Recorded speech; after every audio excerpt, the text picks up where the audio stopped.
자, 오늘도 귀한 찬양에 감사드립니다. 네, 성탄절기 행복하세요. 네, 우리 성도님들도 성탄절기 행복하시고 평안하고 그리고 기쁜 그런 연말연시 되시기를 기도하도록 하겠습니다. 경제를 말할 때에 종종 사용하는 표현이 있습니다. 그 표현 중에 하나가 무엇이냐면 경제는 심리다라는 표현입니다. 경제라는 것이 사람의 심리에 많이 좌우된다라는 의미입니다. 사람의 심리에 영향을 주는 것이 많이 있지만 그 중에 많은 사람들이 이야기하는 것이 불확실성에 대해서 이야기를 합니다. 예측할 수 없기 때문에 대안을 세울 수가 없고, 대안을 세울 수 없기 때문에 불안하고, 불안하기 때문에 경제에 부정적인 영향을 끼친다라는 겁니다. 그래서 경제라는 것이 잘 유지되기 위해서는 불확실성을 제거해야 된다. 앞으로 나쁘게 될지, 앞으로 잘 될지 무엇이 되든 확실해야지만 경제가 유지되고 활성화된다. 그렇게 이야기하는 것을 종종 듣게 됩니다. 이것은 경제에만 해당되는 것은 아닐 겁니다. 불확실하기 때문에 대안을 세울 수 없고, 대안을 세울 수 없기 때문에 불안하고, 불안하기 때문에 삶에 부정적인 영향을 미치는 것은 어떻게 보면 이 세상을 살아왔고 살아가며 앞으로 살아가야 될 모든 사람들에게 해당되어지는 일이다. 그렇게 말씀드릴 수가 있을 겁니다. 불확실한 것, 그것이 우리의 삶 혹은 사람이라고 불리는 존재가 갖고 있는 한계이며 특징이다. 그렇게 말씀드릴 수 있을 겁니다.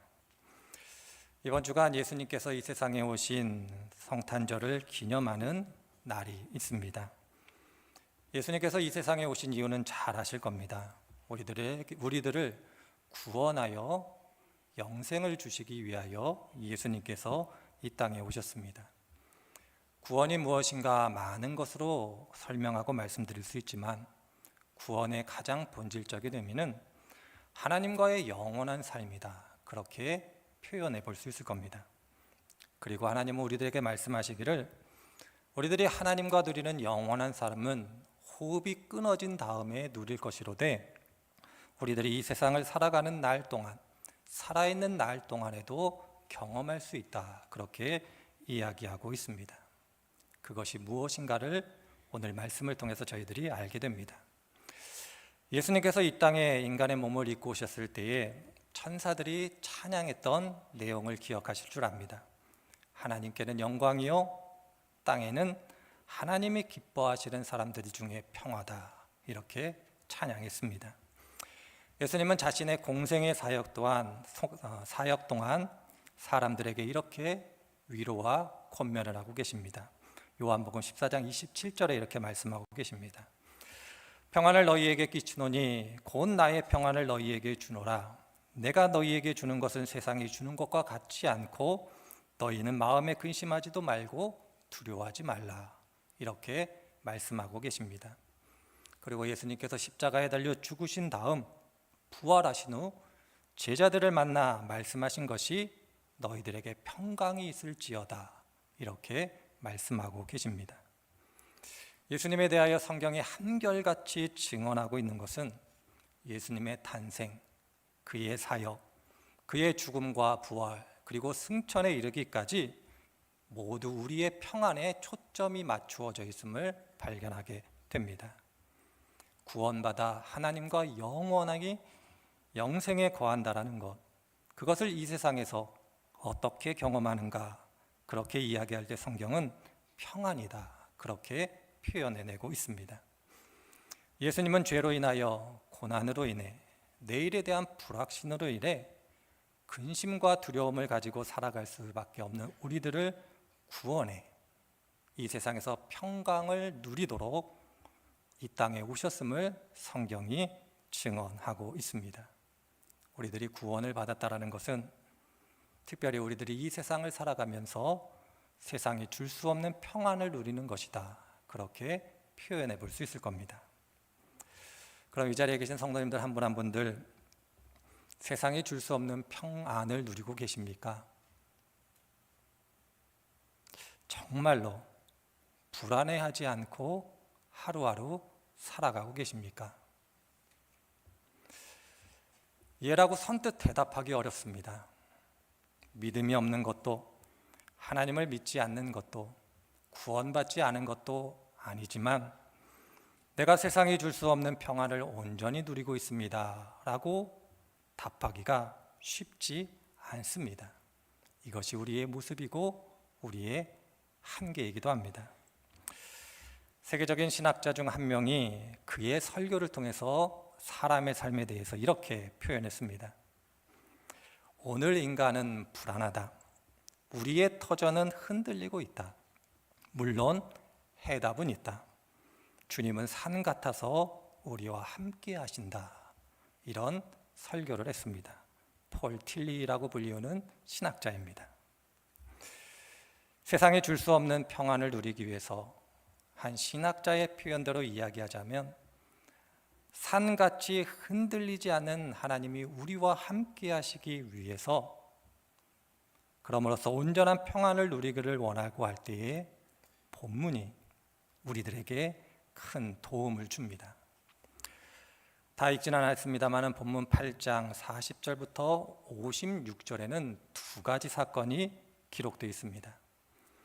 첫 번째 사건은 회당장 야이로가 예수님을 찾아옵니다. 그리고 자신의 12살 된 딸이 병으로 죽게 되었으니 그 병을 낫게 해달라고 예수님께 요청합니다. 그럼에도 불구하고 야이로의 딸은 죽게 됩니다.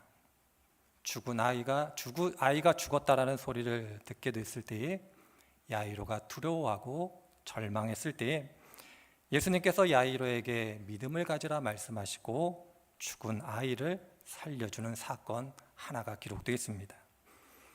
또 다른 사건은 12의 혈류병 걸린 여인이 예수님을 찾아와 예수님의 옷자락을 만짐으로써 병이 나은 사건이 기록되어 있습니다. 8장 이하 40절부터 56절은 이 두 가지 사건이 기록되어 있습니다. 그런데 본문은 두 가지 사건을 설명하는 방식이 다른 이야기하고는 조금 달리 독특합니다. 두 가지 사건을 순차적으로 설명하고 있지 않고 병들어 죽은 야이로의 딸이 살아나는 그 이야기 속에 가장 중간 핵심적인 부분에 혈류병이 나은 여인의 이야기를 기록하고 있습니다. 상식적인 수준에서 두 사건의 크기를 비교하면 병이 나은 사건보다는 사람이 죽었다 살아난 사건이 더 큰 사건입니다. 두 가지 사건 중에 어느 것을 더 강조해서 이야기하는 것이 효과적일까 생각해 보면 병이 나은 것보다는 사람이 죽었다 살아난 것을 강조해서 이야기하는 것이 더 효과적입니다. 그런데 본문은 그렇게 하고 있지 않습니다. 한 사람이 죽었다 살아난 것에 초점을 두고 있지 않고 병이 나은 사건에 더 강조점을 두고 성경을 기록하고 우리들에게 두 사건을 전해주고 있습니다. 본문이 이렇게 우리들에게 이 두 사건을 전하고 있는 이유는 본문을 통해서 우리들에게 기적 혹은 이적, 예수님이 누구시고 예수님의 능력이 무엇인가를 보여주거나 말하려는 것이 아님을 알게 됩니다. 본문은 두 사건을 이렇게 기록함으로써 회당장 야이로와 혈류병 걸린 여인의 믿음을 비교하고자 한 이유에 있습니다. 회당장 야이로의 딸이 죽었지만 살아나기 위해서는 혈류병 걸린 여인과 같은 믿음이 있어야 된다는 것을 강조해 우리들에게 가르쳐주기 위함입니다. 그래서 오늘 8장 40절 이하에 있는 말씀을 읽어보면 예수님께서 여인을 칭찬하고 계십니다. 믿음으로 구원받았다. 그리고 이어 회당장 야이로에게는 이렇게 말씀하십니다. 두려워하지 말라. 믿기만 하라. 그러면 구원을 얻을 것이다. 이렇게 이야기하고 있습니다. 예수님께서 말씀하시는 믿기만 하라는 묻지도 따지지도 말고 그냥 믿으라는 말씀은 분명히 아닙니다. 내가 믿되 여인과 같은 믿음이 있어야 됨을 기억하라. 그 의미를 갖고 있습니다. 성경을 읽어보면 잘 아시겠습니다만 성경에는 참으로 다양한 믿음이 등장합니다. 큰 믿음, 작은 믿음, 행하는 믿음, 연약한 믿음, 사랑으로 역사하는 믿음, 하나의 믿음 등등 성경을 보면 무수히 많은 믿음이 등장합니다. 그리고 성경이 등장하는 맥락 속에서 그 의미가 다름을 발견하게 됩니다. 그래서 오늘 예수님께서 회당장 야이로에게 하신 말씀, 두려워하지 말고 믿기만 하라, 그리하면 구원을 얻을 것이다 라는 말씀 속에서 믿어 구원을 얻는 믿음이 무엇일까 고민해 보게 됩니다. 다양한 믿음이 있지만 오늘 예수님께서는 회당장 야이로에게 말씀하십니다. 믿으라. 그 믿음은 구원을 얻는 믿음이 되어야 된다. 믿어 구원을 받아야 된다. 그렇게 말씀하고 계십니다. 그래서 혈류병 걸린 여인이 대단히 중요합니다. 예수님께서 혈류병 걸린 여인에게 내 믿음이 너를 구원했다. 그렇게 말씀하고 계시기 때문에 그러합니다. 혈류병 걸린 여인은 예수님을 몰랐더라면 찾아오지 못했을 겁니다. 예수님을 찾아올 수 있었던 이유는 예수님에 대한 소문을 들었기 때문에 가능했습니다. 아마 혈류병 걸린 여인이 들었던 예수님에 대한 소문은 저희들이 함께 읽은 누가복음 1장부터 7장에 등장하는 예수님에 대한 이야기였을 겁니다. 병든 자를 고치고 귀신을 쫓아내고 바람과 물결을 잠잠케 하시고 죄인을 용서하시고 죽은 자도 살려내시는 예수님에 대한 소문을 들었을 겁니다. 그리고 그 모든 소문의 결국은 그분은 고난당하는 사람을 불쌍히 여기셨기 때문에 그 모든 일을 하셨다. 그렇게 예수님에 대한 소문을 들었을 겁니다. 혈류병 걸린 여인이 예수님에 대한 이러한 소문을 듣고 아마 말라기에 하나님께서 약속하여 주신 말씀이 기억났을 겁니다. 여인은 하나님께서 우리들에게 약속하여 주신 그 약속이 성취되었구나. 예수님이라는 분에 대한 소문을 들으니 하나님께서 신실히 그의 약속을 성취하셨구나. 그렇게 생각했을 겁니다. 말라기 4장 5절과 6절에는 하나님의 약속 이렇게 기록되어 있습니다. 내가 선지자 엘리야를 너희에게 보내리니 그가 아버지의 마음을 자녀에게 돌이키게 하고 자녀들의 마음을 그들의 아버지에게 돌이키게 할 것이다. 이렇게 기록하고 있습니다. 하나님은 말라기 선지자를 통해서 약속하고 계십니다. 내가 엘리야와 같은 선지자를 너희들에게 보낼 거다. 그가 너희들에게 오면 아버지의 마음을 자녀에게 돌이키게 할 것이다. 그렇게 약속하고 계십니다. 혈류병 걸린 여인은 예수님에 대한 소문을 듣고 생각했을 겁니다. 예수님은 하나님께서 보내시기로 약속하신 사람이구나. 그 사람이 왔기 때문에 하나님의 마음이 그의 사랑하는 자녀들에게 돌이켜졌기 때문에 많은 사람들이 예수님을 만나 그의 삶 가운데 은혜와 구원을 경험하게 되었구나. 그렇게 생각했을 겁니다. 예수님은 하나님의 사람으로서 하나님의 긍휼과 사랑을 가져오는 사람이라 생각했을 겁니다. 그래서 여인은 예수님을 찾아오게 됐습니다. 그리고 여인이 예수님을 찾아와 예수님의 옷만 만져도 병이 나을 것이다 생각했던 이유는 예수님을 엘리야와 같은 선지자로 여겼기 때문에 열왕기하 2장의 말씀을 또한 기억해냈을 겁니다. 열왕기하 2장에 있는 말씀을 보면 엘리야가 하나님의 은혜를 따라 죽음을 보지 않고 하늘로 승천하는 장면이 기록되어 있습니다. 엘리야가 승천하게 되었을 때에 제자 엘리사와 함께 동행하게 되었고 엘리사에게 묻습니다. 내가 이제 하나님의 은혜를 따라 죽음을 보지 않고 하늘로 올라가게 될 것인데 내가 너에게 무엇을 해주기를 바라느냐? 그렇게 엘리사에게 묻고 있습니다. 잘 아시는 것처럼 엘리사는 엘리야에게 이렇게 얘기합니다. 스승님, 내가 원하는 것이 있다라면 그것은 스승님의 능력 2배를 받는 겁니다. 그렇게 스승에게 엘리사가 요청을 합니다. 이야기를 듣던 엘리야가 웃지요. 너무나 터무니없고 너무나 큰 것을 요구한다. 그런데 만일 내가 죽음을 보지 않고 하늘로 올라가는 장면을 볼 수 있다라면 하나님께서 그와 같이 해주실 것이다. 그렇게 약속을 합니다. 결국 엘리사는 엘리야가 승천하는 장면을 보게 됩니다. 그리고 엘리야가 하늘로 올라가며 남겨진 것이 엘리야의 겉옷이었습니다. 엘리야의 겉옷은 요단강을 가르는 하나님의 능력이 나타났던 겉옷입니다.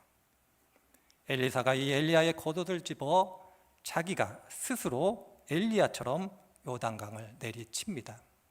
홍해가 갈라지듯 요단강이 갈라지게 됩니다.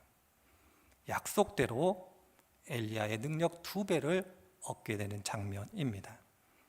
겉옷을 통하여 하나님의 능력이 나타난 거고 하나님의 사람이 누군가를 보여준 사건이 열왕기하 2장에 기록되어 있습니다. 여인은 생각한 거죠. 예수님이 하나님께서 약속하여 주신 엘리야라면 엘리야의 겉옷을 통해서 나타났던 하나님의 능력, 그의 긍휼과 사랑이 예수님의 옷만 만져도 가능하게 될 것이라고. 아버지의 마음을 가져오는 분이 예수님이라면 그 옷자락을 통해서라도 하나님의 긍휼과 사랑이 나타날 것이다. 그렇게 확신했던 겁니다. 상한 갈대를 꺾지 않고 꺼져가는 등불을 끄지 않으시는 긍휼과 사랑의 하나님을 믿었기 때문에 예수님께 갈 수 있었던 겁니다. 예수님께서 야이로에게 하신 말씀, 구원 얻는 믿음은 이와 같습니다. 긍휼과 사랑을 베풀어 주시는 하나님을 믿는 것, 그 사랑을 의지하는 것, 그것이 오늘 본문이 우리들에게 보여주는 구원 얻는 믿음의 특징임을 발견하게 됩니다. 그리고 이 믿음이 있을 때에만 세상이 줄 수 없는 참된 평화를 누릴 수 있기 때문에 그러합니다. 출애굽한 이스라엘 백성들은 홍해 앞에서 광야에서 먹을 것이 없을 때에 하나님을 원망했고 죽음 앞에 두려워했습니다. 긍휼과 사랑의 하나님을 믿지 못할 때 나타나는 전형적인 모습입니다. 어찌 보면 회당장 야이로는 예수님을 믿었지만 그를 통하여 긍휼과 사랑의 하나님을 믿지는 못했던 것 같습니다. 아이가 죽었다라는 이야기를 들었을 때에 두려웠기 때문에 그러합니다. 이제 예수님이 더 이상 할 수 있는 것이 없다. 병이 낫기를 바랬지만 이제 병들어 죽었으니 예수님은 더 이상 할 수 있는 것이 없다. 그렇게 두려워했던 겁니다. 긍휼과 사랑의 하나님을 믿었던 것이 아니라 단순히 병을 고칠 수 있다는 능력을 믿었기 때문에 야이로는 두려워했습니다. 그래서 예수님께서 말씀하시는 겁니다. 두려워하지 말고 믿으라. 믿으면 구원을 얻을 것이다. 그렇게 말씀하고 계시는 이유가 여기에 있습니다. 어찌 생각해 보면 두려워하지 말고 믿으라는 이 말씀은 우리들에게도 주시는 말씀입니다. 저는 성도님들 한 분 한 분들께서 하나님을 믿어 참된 평안을 누리시는 복된 분들이 되시기를 바랍니다. 아멘으로 대답하셨죠? 그런데 정작 회당장과 같은 고난에 처했을 때에 하나님을 믿는다는 것이 참으로 어렵습니다. 구원 얻는 믿음, 하나님을 믿는다라는 의미를 몰라 어려운 것이 아닙니다. 의미도 알고 어떻게 믿어야 되는지도 다 압니다. 그런데 참 어렵습니다. 어려운 이유는 다른 데 있지 않습니다. 하나님을 믿는다라는 것은 기다리는 것이기 때문에 그러합니다. 제가 기다려야 된다 이렇게 말씀을 드리면 보통 인내를 떠올리실 겁니다. 그런데 오늘 혈류병 걸린 여인을 통해서 하나님께서 가르쳐 주시는 이 믿음은 인내하는 믿음, 그 믿음이 아닙니다. 인내는 고통 중 참는 것을 인내라고 합니다. 힘에 겨운 것이 전제가 돼 있을 때, 그러나 그것을 믿음 안에서 승리해 가는 것을 인내라고 표현을 합니다. 그런데 오늘 혈육병 여인이 갖고 있던 이 믿음, 하나님을 기다리는 이 믿음은 인내와 다른 믿음입니다. 여인은 예수님께와 옷에 손을 대면 병이 나을 거라고 생각했습니다. 즉시 나을 것이라 생각한 것이 아니라 병이 나을 것이라 생각하고 예수님을 찾아와 옷을 만지게 됩니다. 언제일지는 모릅니다. 그 기다림이 언제 끝날지도 모릅니다. 어찌 보면 정처 없는 기다림일 수도 있습니다. 그러나 그 여인은 병이 나을 것이다라는 확신으로 예수님의 옷을 만지게 됩니다. 그리고 평안했습니다. 인내와 전혀 다릅니다. 하나님을 믿는다라는 것, 긍휼과 사랑의 하나님을 믿는다라는 것은 이와 같습니다. 어린 시절 누구나 경험하는 게 있습니다. 그것은 무엇이냐면 엄마나 아빠의 손에 이끌려 장터에 가거나 놀이터에 가거나 어느 장소에 가게 되는 겁니다. 그러면 아이들이 항상 요구하는 게 있습니다. 맛있는 거 사달라고. 그러면 부모님이 아이를 데리고 함께 사러 가기도 하지만 보통 이렇게 이야기합니다. 여기서 기다리라고. 내가 먹을 것을 사올 테니 어디 가지 말고 여기서 기다리라고 이야기하고 먹을 것을 사러 갑니다. 경험이 있으시죠? 그럼 어떻게 기다립니까? 의심하고 두려워하고 근심하고 걱정하며 엄마나 아빠를 기다립니까? 아니면 언제 올지는 모르지만 평안한 가운데 기다리십니까? 부모님의 사랑을 의심하지 않기 때문에 평안한 가운데 기다립니다. 이것이 바로 하나님을 믿는 겁니다. 이것이 오늘 우리들에게 하나님께서 말씀해 주신 혈류병 걸린 여인이 갖고 있는 믿음의 특징입니다. 하나님을 참으로 믿으면 기다립니다. 그러하기 때문에 평안합니다. 그러나 이것이 정말 어렵습니다. 다시 한번 말씀드리지만 믿음이 없어 하나님을 모르거나 우리들이 하나님의 자녀다라는 것을 의심해서 그런 것이 아닙니다. 평안한 가운데 잠잠히 기다리는 것, 그것이 참으로 어려운 것이 우리의 삶이고 우리의 인생이고 우리의 믿음의 길입니다. 그럼에도 불구하고 예수님은 말씀하십니다. 근심하지 말고 믿으라고. 그때 구원이 임할 거라고. 예수님이 뭐라고 우리들에게 말씀하십니까?